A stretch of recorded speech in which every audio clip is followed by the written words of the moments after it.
চলচ্চিত্রে পা রাখতে না রাখতেই অভিনয়, গ্ল্যামার ও বিভিন্ন কারণে আলোচিত সমালোচিত হন পরীমণি। ক্যারিয়ারের প্রথম সিনেমা মুক্তির আগেই সর্বাধিক সংখ্যক চলচ্চিত্রে চুক্তিবদ্ধ হয়ে রীতিমতো হইচই ফেলে দেন ঢালিউডের আলোচিত সমালোচিত অভিনেত্রী পরীমণি।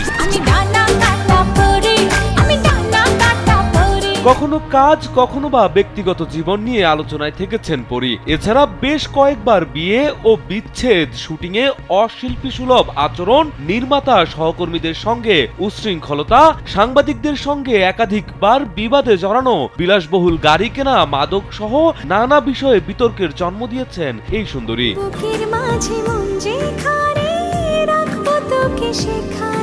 গিয়াসউদ্দিন সেলিম পরিচালিত গুণিন ওয়েব ফিল্মে অভিনয় করার সময় সম্পর্কে জড়ান পরীমণি ও শরীফুল রাজ। এরপর দুজনার ভালো লাগা, ভালোবাসা, অবশেষে বিয়ে। কিন্তু বরাবরের মতো এ সংসারও টেকাতে পারলেন না। বিচ্ছেদ হয় ঢালিউডের আলোচিত এই দম্পতির। এরপর সন্তান পুণ্যকে নিজের কাছেই রাখেন পরী।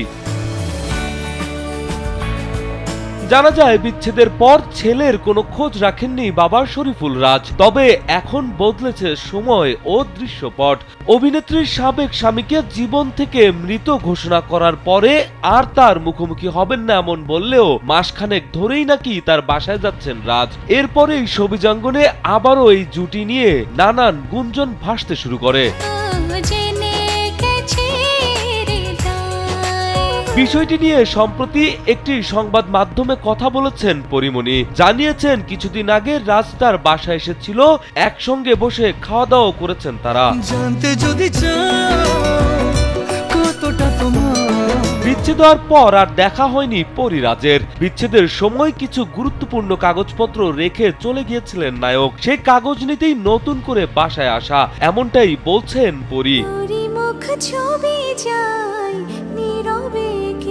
পরীমণি জানিয়েছেন রাজ এলে তাকে রান্না করে খাইয়েছেন। তবে তার ছেলে এখন বাবাকে চিনতে পারে না, এটা নায়কের জন্য শাস্তি। তবে পরী চান রাজ যেন এমন কোনো কাজ না করেন যাতে বড় হয়ে কারো কাছে তাদের সন্তানকে ছোট হতে না হয়।